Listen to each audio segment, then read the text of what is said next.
you say we get started? Janet, you want to take it away? Yep.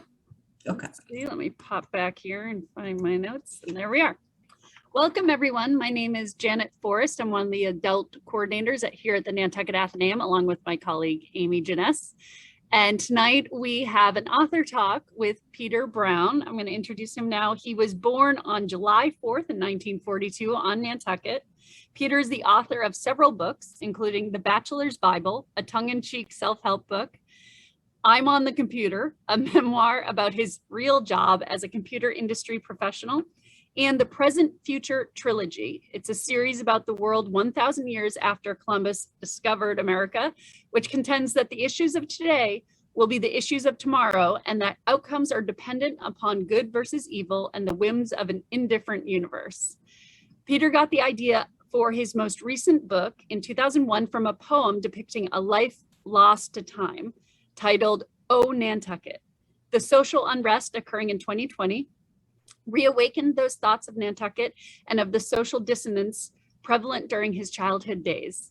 Peter currently shares his time between Florida and Martha's Vineyard with his wife of 48 years, and he has 2 children. So let's give Peter a warm welcome, and I'll pass it off to you, Peter. Great. Good evening, everyone. My name is Peter M. Browne. That's Brown with an E. I'm a Nantucket native and of Cape Verdean descent. I want to thank you all for joining me this evening. It's a pleasure to have the opportunity to share my story with you, and I hope you'll find it interesting and enlightening. First, I want to talk about my life growing up on Nantucket in the Cape Verdean community and how it parallels the novel Oh Nantucket. Next, I want to discuss what prompted me to write Oh Nantucket, and then to take a look back in time to the Cape Verde Islands and the reasons for the diaspora that scattered us around the globe and how this all ties together.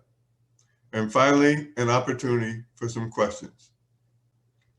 Now, it all began for me on July 4th, 1942. I was born in the Nantucket Cottage Hospital, the old Nantucket Cottage Hospital. I believe it was on West Chester Street. I was the second generation of my family to be born on Nantucket. My mother was born on Nantucket on August 10th, 1918. Now, I was the 4th generation of my family to reside on Nantucket. But I was 7 years old before I realized that everyone's birthday wasn't celebrated as a holiday with a parade and fireworks. We lived at 41 Washington Street, and I can recall many times as a child and as an adult looking out the windows on the top floor over the view of the Nantucket Harbor, and I could see all the way to Monomoy and Coatue. It was just a breathtaking view. Now, Brown is not a Cape Verdean name, but that's a story for another time. My mother's maiden name was Gomes. Our extended family consisted of Vieras, Monteros, Rodericks, and Mendes. We were a bilingual family. And for those of you that grew up in a bilingual family, you know that as a young child growing up, before you go to school, you learn lots of words, mimicking your parents and other adults, and you have no idea what words are English and what words are not. And when I started grade school, I began to realize that a number of words that I knew for objects were not English words at all. Now, when I was growing up, language, the Cape Verdean language and the history of our culture, it just wasn't something that was discussed. I really didn't know much about it. And it wasn't until I was an adult, I was working for Digital Equipment Corporation, and I was assigned as an instructor to travel to Brazil to teach programming to the Brazilian telephone company, that I became acquainted with the differences between Portuguese and the Cape Verdean language. When I got the assignment, I was all excited. I thought, oh, I'm going to go to Brazil. I know lots of Portuguese words. This is going to be great.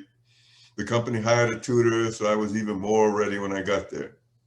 But when I arrived and started speaking what I thought was Portuguese, people looked at me questioningly, and then they looked at each other and snickered, and I knew something was amiss. But it wasn't until I returned home and started to investigate that I began to appreciate the distinction between Portuguese and the Cape Verdean language. Now, the Cape Verdean language is called Creole, and it's spelled Kriolu. Now, Creole is what's defined as a pidgin language. What that means is that the language is a contraction of existing languages that are brought together to facilitate communication between non-speakers. So Cape Verdean Portuguese was a combination of Portuguese and a number of West African languages. There are varying opinions on the origin of the language and how it evolved, and there have been papers written on the subject. But I'd like to give you a couple of examples that speak to the origin. If I was to say to you in Creole that I wanted a cup of milk because I was making out a recipe, I would say to you, copo de leite. Copo, copa, cup. You can see the relationship between Portuguese and the Cape Verdean language, Creole. Same applies to the word for milk, leite, leche, leite. You can see the relationship.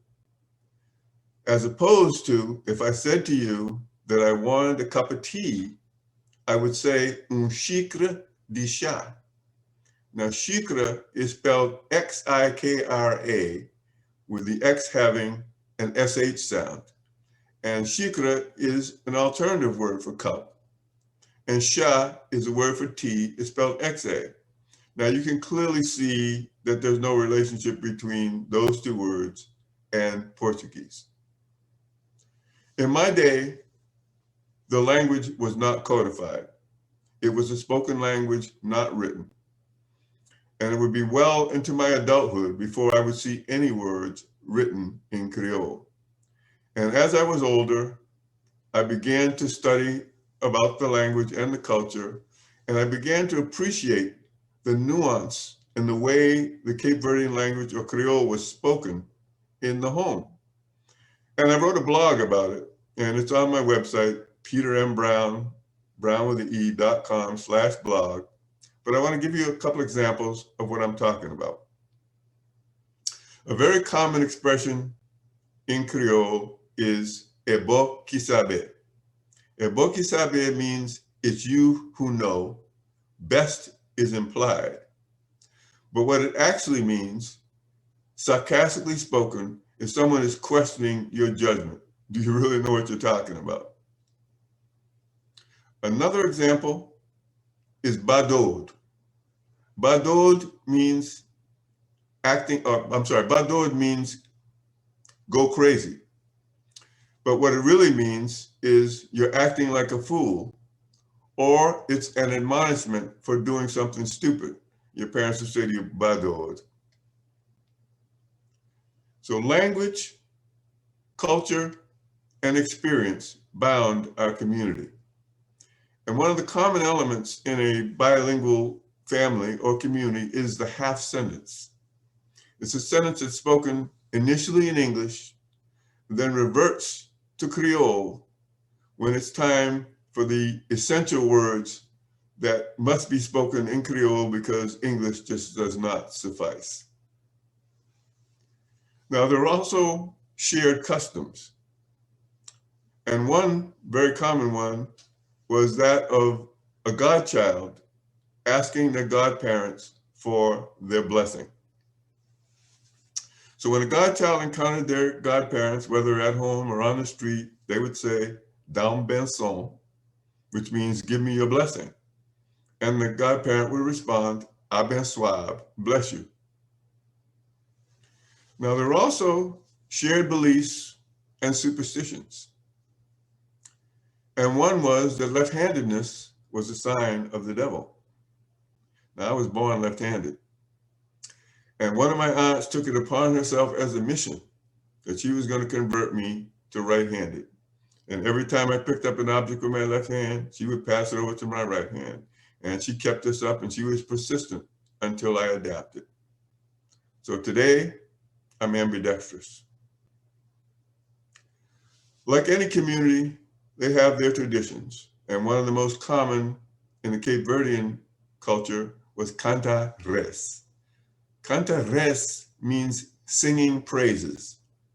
And it's an event that takes place between the Christmas and New Year's holiday, where the minstrels would go from door to door singing and playing their musical instruments. Now, it appeared to me that every Cape Verdean male played some type of musical instrument, whether if it was only the spoons or a bass drum that was made from a wash kettle and a rope. So they would go from door to door singing until they were invited in for food and drink. They would stay a while, play a while, and go on to the next house until they had covered all the houses in the community.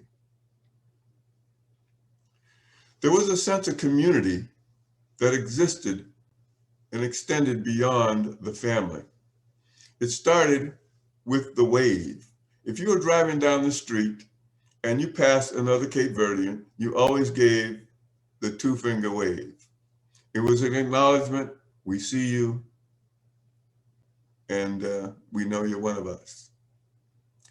There was also the caring for each other.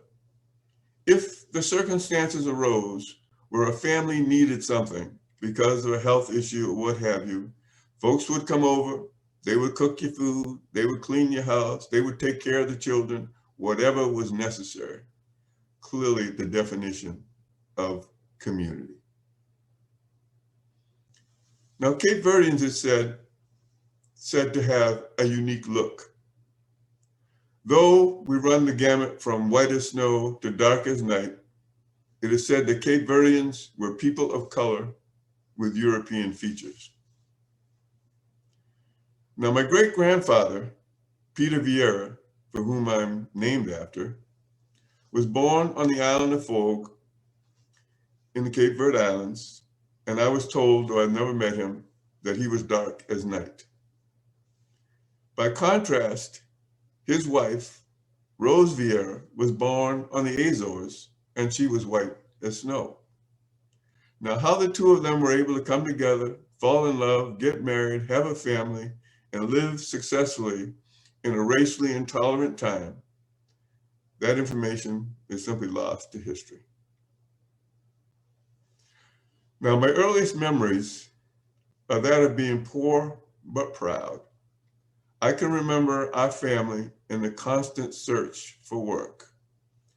I remember the winters after the scallop season, when there was no work on the island. Our family would migrate to New Bedford in search of work and would remain there until they could return in the spring when work was again available on the island. Now, my grandfather was a workaholic. I mean, he had, whenever possible, more than one job, and he would work day and night. Religion was an important element of the Cape Verdean community. Now, most Cape Verdeans were Catholics, and though the Catholic Church treated Cape Verdeans as second-class citizens, they looked beyond the church to their God, and they were devout in their religion. Now, when I was a little child growing up, toys were a scarcity, but I had a couple of unique ones. And my favorite was the Sears catalog. And I see you out there shaking your heads now. Sears catalog, some of you are too young to know what that is, and other of you that know probably can't relate as to how that would be a toy, but I could hardly wait for the Sears catalog to arrive. When it arrived, I would get the scissors and I would cut out the people, I would cut out the houses, I would cut out the cars, and I would create a village in the living room by leaning the two-dimensional objects up against the legs of the table and chairs so that the print on the opposite side could not be seen. And then my imagination would do the rest, and I would play for hours until I heard those words that all children in my era heard at some point: go outside and play. And when I went outside, my favorite toy was a stick. Now, I found this stick in the backyard. I believe it had fallen from Mrs. Murphy's tree in a windstorm. And I got it and I tore all the bark off it and I smoothed it down and it became my walking stick. It became my sword, my rifle, my javelin. And it was even a pen that I used to write in the wet beach sand. Now, Cape Verdeans were laborers, maids, cooks, servants, domestics, fishermen, strong backs, weak minds. That's how we were viewed. There were no jobs beyond manual labor available to Cape Verdeans at that time. My earliest education consisted primarily of gossip. I can recall, and I want you to imagine a young child sitting in the living room playing with his Sears Roebuck catalog toys as folks would come by to visit with my grandmother to speak, gossip, talk about the day's events and talk about various people in the community. And the conversations would always start off in English. And at some point during the conversation, inevitably, they would turn to my grandmother and they would say, "Does Peter understand Creole?" And she would say, no, he doesn't understand. You can talk. And then they would go on and talk about the things that they thought were not appropriate for the ears of a young child. Now, on one occasion, my aunt came by, same scenario, started the conversation in English, got to the point where she thought, can't talk about this. So she turns to my grandmother and she says, "Are you sure that Peter can't understand Creole?" She goes, "No, he can't understand. It's okay, you can talk." But she wasn't comfortable with that. So she turns to me and she says to me in Creole, "Get me a glass of water." And I pretended like I didn't know what in the world she was talking about. So with that, she went on to tell the story about something that was certainly not fit for the ears of a child my age. School. When I attended school, there was no one who looked like me. Racism on Nantucket was passive but insidious. It was something that existed, was not spoken about. But I'll give you a couple of examples of how I encountered it personally. One Valentine's Day, when I was 7 years old, I was at school. Teacher brought in a box of Valentine's cards, told us to go through the box, pick out a card, make it out to someone that we liked.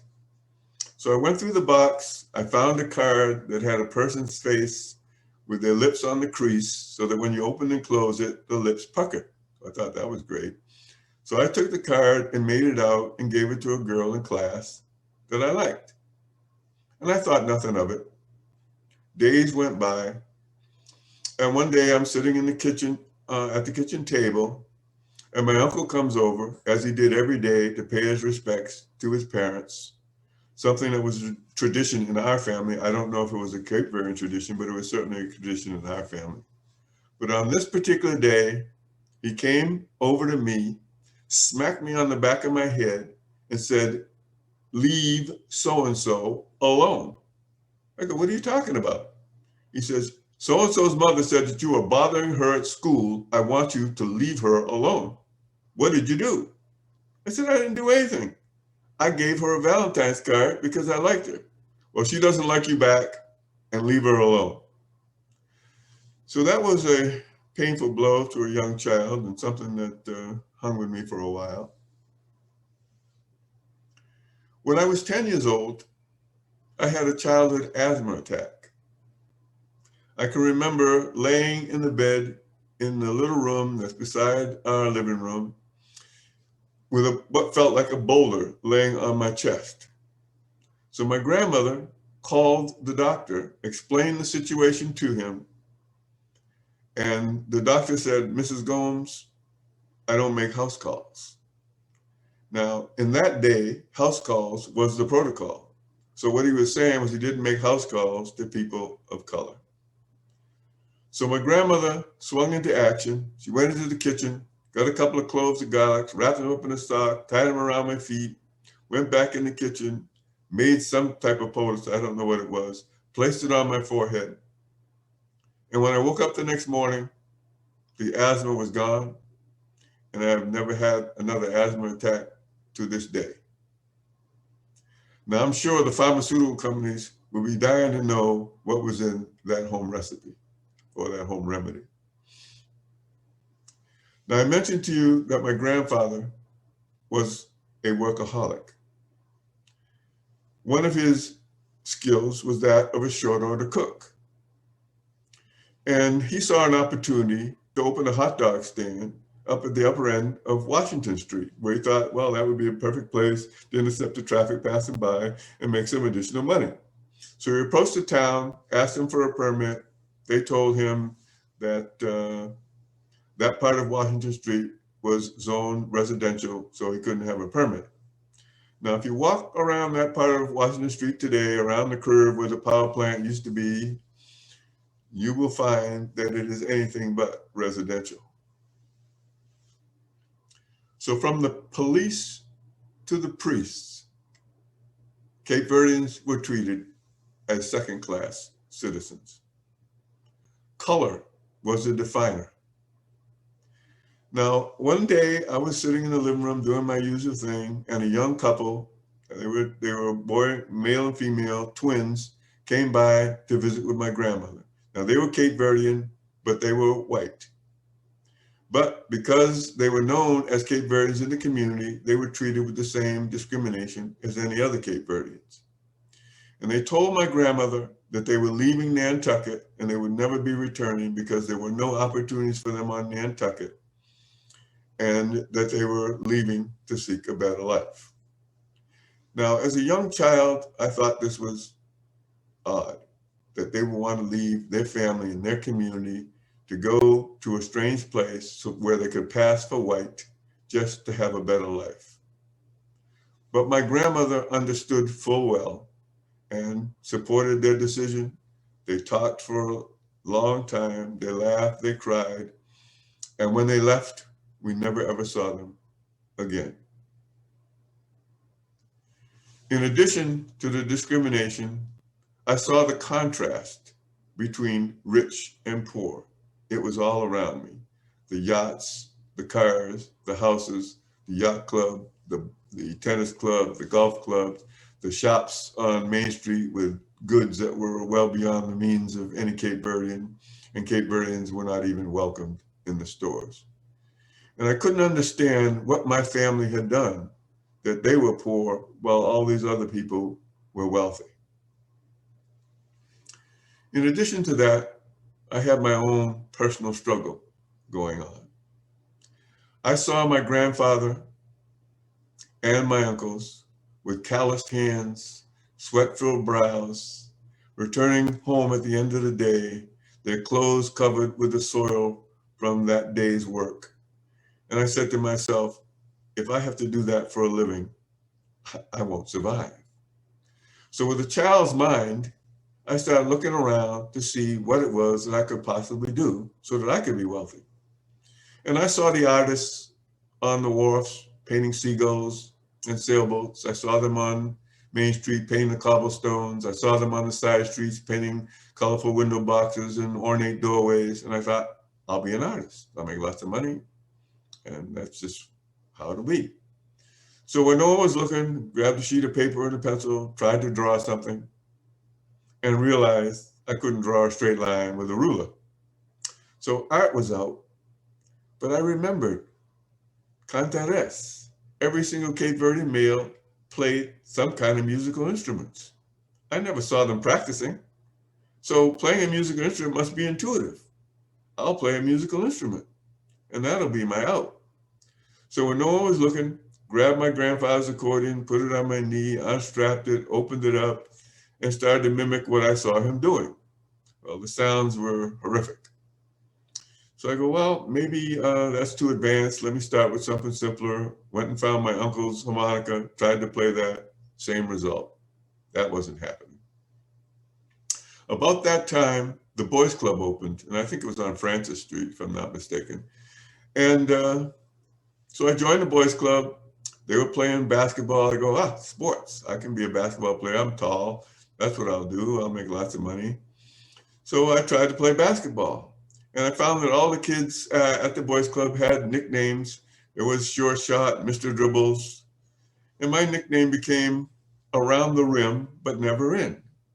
So, sports wasn't going to do it. And on top of that, I was dyslexic and would not find that out for many years because no one knew anything about dyslexia in those days. As time passed, I got older. I was able to apply for summer employment, but the only jobs available for Cape Verdeans were in the back rooms, washing dishes, cleaning up after hours. Cape Verdeans were not allowed in any customer-facing positions. You couldn't be a clerk, couldn't be a cashier, couldn't be a waiter, couldn't be a waitress. Didn't understand why this was the case on Nantucket. I thought back to the racist South. I mean, people of color cooked for white folks and served them, acted as butlers and doormen and all those custom-facing positions. So I didn't understand this Northern racism until I understood the distinction or the separation of the word prejudice to prejudge. Years passed, deaths came. First my grandparents, then my aunts and uncles, then my parents. And like the young couple that came to visit my grandmother, many young Cape Verdeans left Nantucket when they graduated from high school or before because there just were not opportunities on the island. They did not leave out of choice, they left out of necessity. Now my family lived on Nantucket on Washington Street for some 90 years. But in the end, our properties were lost to family disputes and broken promises. Nantucket was no longer home. My heart was broken. I moved on.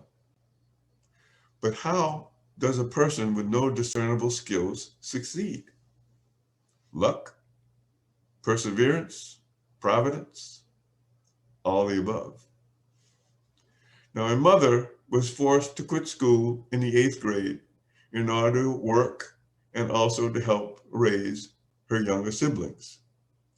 I was able to get a master's degree in business administration. So from one generation, we were able to go from an 8th grade education to an advanced degree. In 1996, I made my first $1 million. In 1997, I became a multimillionaire. How was this possible? I believe through the sacrifices of my grandparents and my parents and the life lessons taught to me. I am truly standing on their shoulders. Now, some would dismiss the discrimination that occurred on Nantucket as a thing of the past, having no relevance to today. Social and economic experts would disagree. The wealth gap between people of color and whites reveals the effects of accumulated inequality, discrimination, and lost opportunity. Being impeded from building wealth has a cascading effect. The result, the net worth of white versus black varies by an order of magnitude, 171,000 versus 17,000. What happened yesterday matters today. Now, what about the exceptions? I hear them ask. There are always those, especially endowed, who are able to rise above their circumstances. History is replete with those successes. But why should exceptional be the criteria for success when equal opportunity is all that's required? I had no intentions of returning back to Nantucket. But in 2005, my daughter approached me and said, "Dad, I want to go to Nantucket." Now, my daughter worked as a dock girl at the boat basin. She was able to get that customer-facing job because my godfather was the dock master. Now, she wanted to return to Nantucket because she wanted to be the person on the yacht passing her line to the dock girl. So for those of you that are parents of a daughter you know that when a daughter asks you something, it melts your heart and you have to do it. So that year, we brought our yacht up from Florida and we got a slip in Hingham Harbor and we at the Hingham Marina, and we stayed there for the summer. And one weekend, we ventured to Nantucket. When we arrived at the boat basin, lo and behold, there was the dock girl. My daughter on the bow passed the line to the dock girl.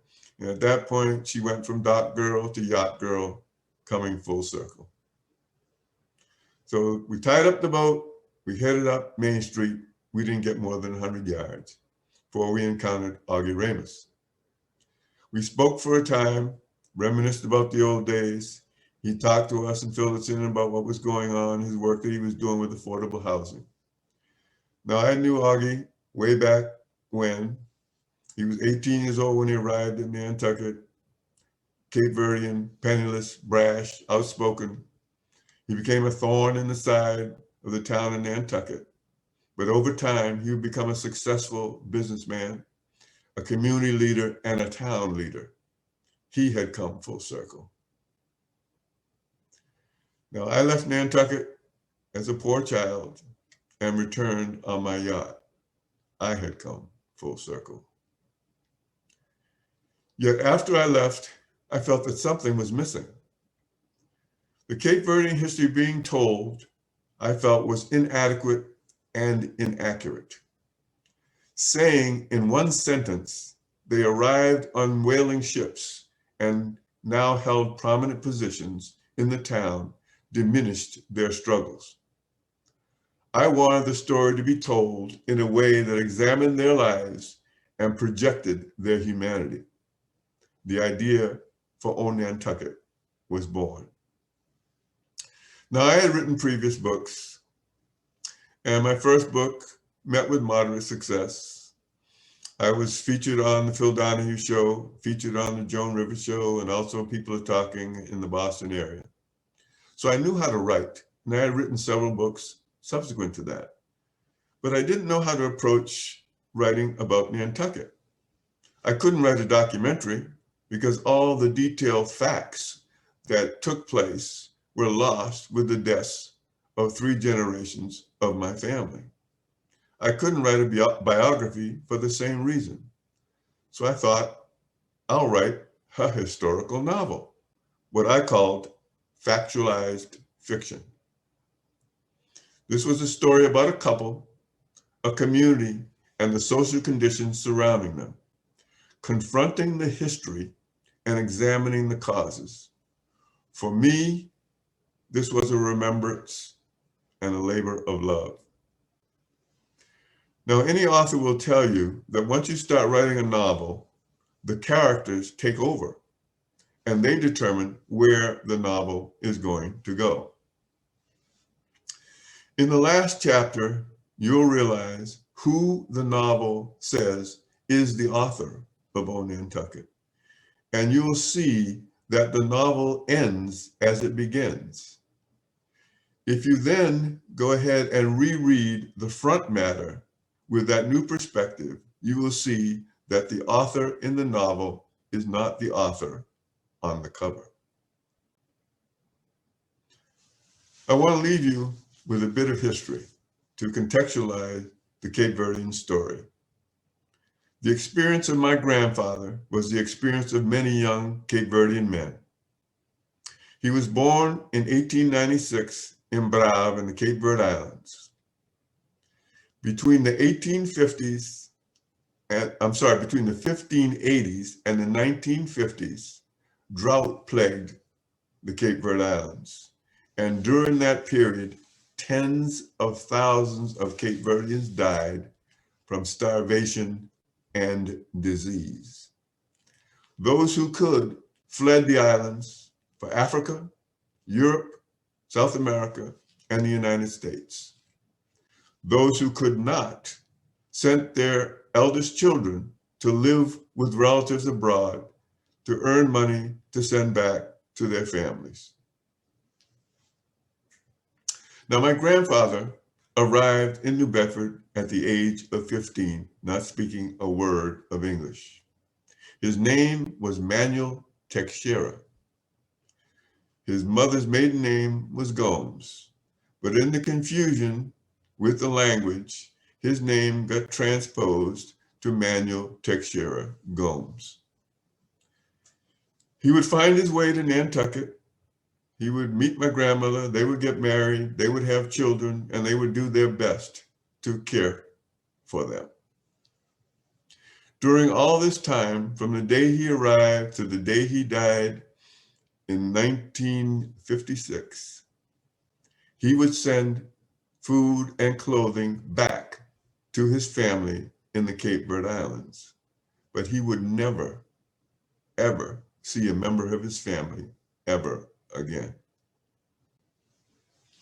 In the year 2000, my mother found out that his brother's wife was living in Orlando, Florida.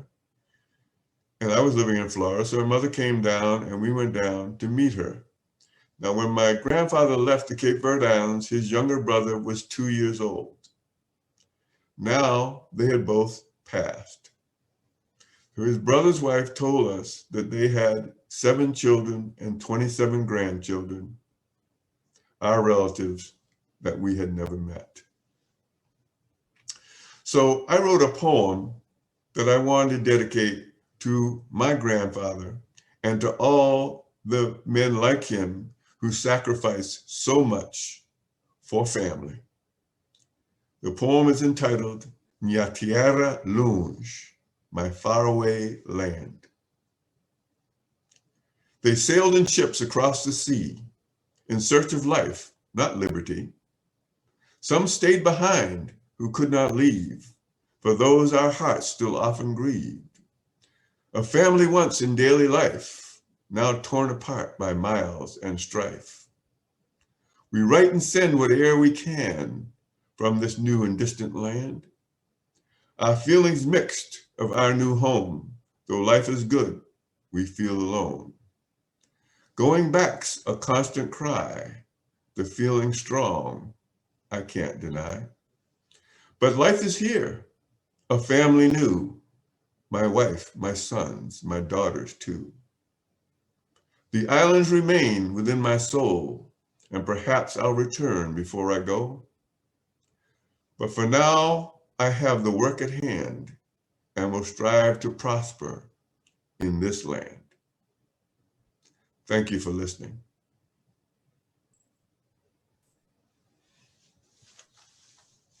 Thank you, Peter. You can go in, everyone listening, you can go into the Q&A or go ahead and put your questions in the chat. We have a couple of them. Amy and I will read them out. I guess I'll go first. Let's see, we have, including this event, what other steps are being taken to document the Cape Verdean experiences on Nantucket? Also, is there a curriculum available that documents the experiences of Cape Verdeans in America? There are a number of books that are written. There's a fellow who wrote a book about the Cape Verdeans of New Bedford, which I read. His last name is Costa. I forget his first name, but it's an excellent book that he's written. There's another book that was written about the Cape Verdeans in Howich, which I've read parts of. I'm going to tell you this. This is my opinion. There's also the Nantucket Historical Association that has done a documentation of Cape Verdeans on the island. I disapprove of what they've written. I've approached them on it. Their content has errors in it and inaccuracies. I've pointed this out to them. They're offended by it. They don't like me. So we don't have a good relationship, but there's content out there and you should view it if you think it's appropriate. Amy, do you want to do the next one? Sure. A number of people are asking you, Peter, if you've ever visited the Cape Verde Islands, and if you did, what was your impression of them? No, I have not, and it saddens me that I have not, but no, I have not. The only way I've flown over them in my my Microsoft flight simulator, and I've flown over every single island and looked at them all in detail from the air, and the flight simulator is incredibly amazing in its accuracy. But no, I have not visited the islands. Someone said you're a Nantucket native and have so many memories on Nantucket, yet you have a summer home on the vineyard. Why is that? Well, my granddaughter interviewed me and wrote a piece about that, and it's on my website on the blog. It's called Confronting History. But basically, after we lost our home on Nantucket due to family disputes, my heart was broken. I mean, my entire family on my mother's side is buried in Nantucket. My father's ashes were buried in Nantucket Harbor. But I've just lost my feeling for the island with the loss of that, with our homes. And not only my home on 41 Washington Street, but my great-grandparents' home was at 17 Washington Street, and that was also sold. So it saddens me to be there. So with that in mind, was it particularly difficult for you to write Oh Nantucket, where you had to kind of revisit the islands and go over your history with it? No, because I love the community. I loved the summers that I spent on Nantucket and the people that I met. It was a beautiful time for me growing up there as a child in the summer. And I have many pleasant memories of the island. And so someone's asking, are you in contact with the island's present Cape Verde community? And if yes, how would you summarize their plights or successes? I'm sorry, could you repeat that? Sure. Oh, wait, hang on. You just moved. Are you in contact with the island's current Cape Verde community? And if yes, how would you summarize their plights or their successes? Yeah, as I said in the book, which is Factualized Fiction, and as I've noted I have a new website that I put up. It's called cvnantucket.org, where I've written a number of articles about Nantucket and the people that I knew on the island.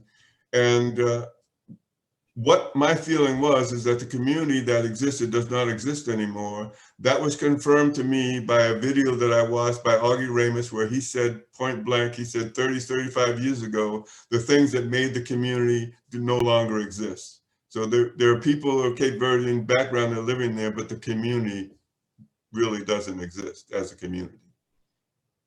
My opinion, Augie's opinion, others would disagree.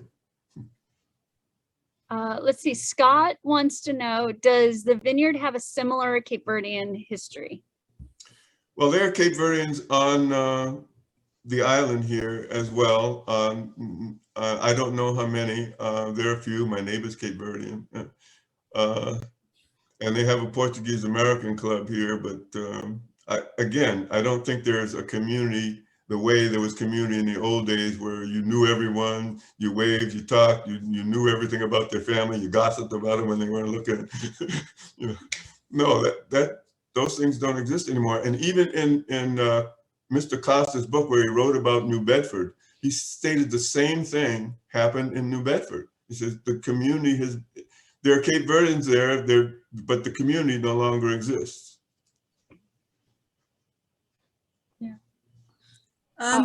We have a comment from Alexis who says your book is fabulous. And she asks, what are you hoping for as an outcome from the book? What I wanted as an outcome from the book is I wanted all the townspeople who were in charge of the town to read it and to understand the impact that it had on the people way back then. And part of the issue is that I think it's important to acknowledge the history to be able to move forward honestly, and not to just say they arrived on whaling ships and now they're prominent people in the community. There's a whole lot that happened in between. Yeah, it does seem like the Cape Verde history in southeastern Massachusetts in general is kind of, skipped over. But I know that in the cranberry industry and in the fishing industry, that the Cape Verde community just had a huge contribution. And so thank you for, kind of filling in a lot of that story. Well, it was a labor of love for me. I wanted them to be recognized, and I wanted the struggles to be seen. But I also wanted to know that they had warts too. I mean, they weren't they were prejudiced. They did things that weren't appropriate. It's human nature, and so I wanted to humanize them, and I also wanted to recognize the impact of what happened on future generations. It's just a reality. Mhm. It's interesting where the book is set so long ago that, when that couple came to in the book, but also in the book, the couple went and said, we're leaving, we can pass as white, we're going to go someplace else, we can't take this anymore. It was sort of point final, like it really was like you left and you didn't come back. There was no Facebook, there was no staying in touch. So it really, like, these decisions were so much more concrete. And even before that, for people leaving the islands to come to Nantucket, it was kind of done, and there really was no return ticket. And the message that I got from that as a young child sitting there and having that experience was that they didn't dare, come back and for anybody to see that they were Cape Verdean, because as soon as they saw it, then, oh, you're Cape Verdean, oh, you're fired. Mm-hmm. So they didn't dare risk it. So when they came and talked to my grandma, they told her they were never coming back. Yeah.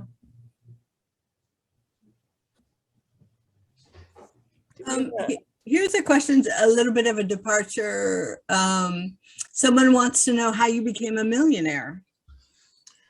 Well, I was a Microsoft corporate executive. And as a Microsoft corporate executive, one of the things they do is shower you with stock options. And in my first few years at Microsoft, the stock split 8 times.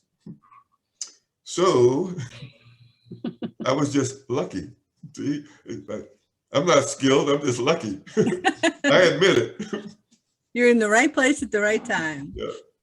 Well, I really like the point you made about there's a success story and then everyone quickly rushes and see, it's possible. See, you just have to dig in and overcome adversity.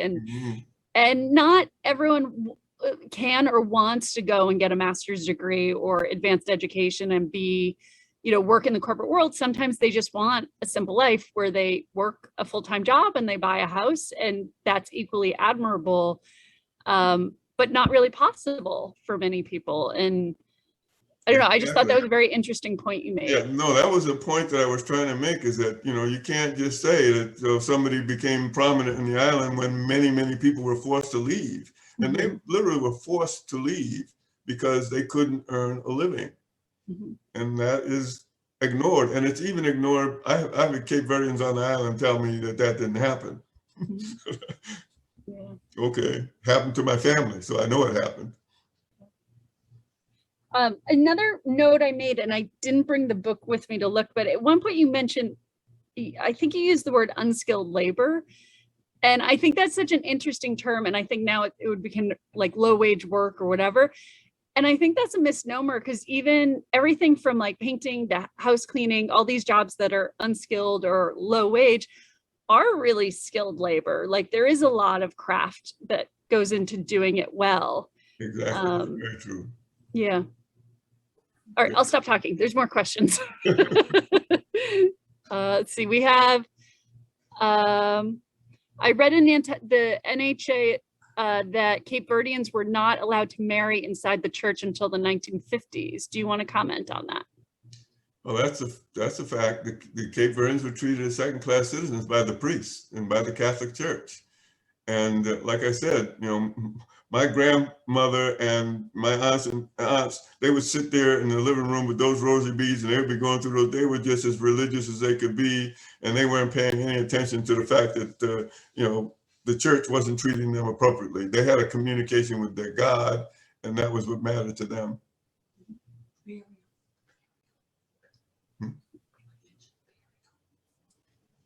There's a question here that asks, did the Cape Verdean immigration to Nantucket ebb and flow from the whaling days over time?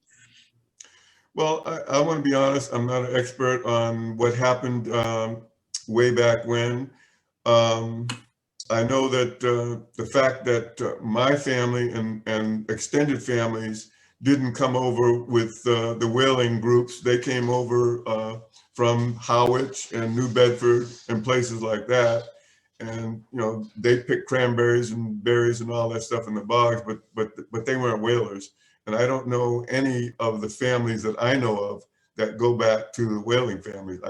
For Cape Verdeans, I don't know, but I'm not an expert in that area. And then I think we have time. We have a little bit more time. So if you want to ask a question, jump in now. There's one more in the Q&A. How did you or your family decide to move to Florida? Well, when I retired in 1999, because I refused to work in the 21st century, my wife's sister was living in Florida, and we wanted to be close to family, and we wanted to get out of the weather and all that kind of stuff. So we thought that was cool. So we lived in Florida for 21 years, and we just sold our home in Florida, and we're moving to my wife's hometown area in Vermont, right across the border, to be close to family, her family, because my family is basically gone except for my daughter and son and my two granddaughters. My family's all passed. So one question I always like to ask writers is, what are you working on now? Do you have another book in the works? No, I'm not working on any books now. I'm like, this one has taken a lot out of me, and I was asked to write a sequel, and I don't think I'm going to do it. I'm about to have my 80th birthday come the 4th of July, and I don't think I have the energy to go through it. But I'm doing a lot of writing. I'm like I said, I would ask any of you who are interested to check out my website, cvnantucket.org. I've written a lot of articles there, and I've written a lot of blogs on my own website, petermbrown.com. And on the blog, some of the blogs are related to extending the novel. So there are additional stories that weren't covered in the novel, because I'll tell you this about writing the book. While I was writing the book, coronavirus came, and I thought, I'm going to die before I finish this book. I mean, I'm in Florida. You know what's going on in Florida. It's a crazy place to be with coronavirus. I'm talking to my editor. I'm going like, I got to move faster. I got to write this book. I got to get it done. So things that I would have added in the book on the blogs, because I wanted to wrap the book up so I could get it done before Corona got me, and it's still trying to get me. Well, I got to say, you don't look like you're about to be 80. So we have a question. Let's make this the last one. This person asks, how are you going to positively impact / remember the Cape Verdean experiences on Nantucket in the future? Do you have like a takeaway from your experience of growing up here? Well, what I would like to do is, I'm trying to put up a memorial to the Cape Verdeans, and I wanted to do that on Nantucket. I had approached NHA about it, and that went sideways. And I was speaking to what's his name, Kamal McCarthy. Kamal McCarthy. I was speaking to him about funding a memorial for the Cape Verdeans on Nantucket. And we started talking, and he was all excited, and I haven't heard a word from him in 2 months. So I'm looking for other alternatives, because if you go on this website, cvnantucket.org, you'll see that I've created a plaque on the website. And I would like to see that plaque placed somewhere on Nantucket to memorialize the Cape Verdeans and their struggle. So I'm working with that, and I like to work with the town if they're interested. If they're not interested, then maybe. And I've given my daughter and my granddaughter this mission. I said, if I don't do it, then I want you to pursue it when the next generation of people are in charge in Nantucket, to see if we can get this done. Because I think that the Cape Verdeans need to be recognized for their presence on the island, and not just the ones who were able to be successful and being town leaders or like my godfather, who was fortunate enough to get a position at the boat basin and become a millionaire. There are all the other folks in between that need to be acknowledged. All right. Well, that seems like an excellent note to end on. Food for thought for people. What about Barry? I want to thank you for sharing your time with us. It's my pleasure. And you're getting lots of love in the chat. Thank yous, and people are glad you're still writing and have found that your talk to be really thought-provoking. Well, good. So check out my blog and check out my website, cvnantucket.org. And to everyone, I would say, muito obrigado. Thank you very much. And pick up the book. It's at the Hub, it's at Bookworks, and it's at Mitchell's. And it's excellent. I really enjoyed it. Thank you so much. I enjoyed this. This was excellent. It was really nice meeting you, Peter. Thank you so much. My absolute pleasure. I was hoping that I would meet you guys when I was on Nantucket for that brief interlude, but that was during the holiday weekend. Everybody was not working. Yeah. We'll get you over here someday, hopefully next summer in person. Oh, good enough. I look forward to it. Have a great night. Thank you for coming, everyone. Thank you. Hey.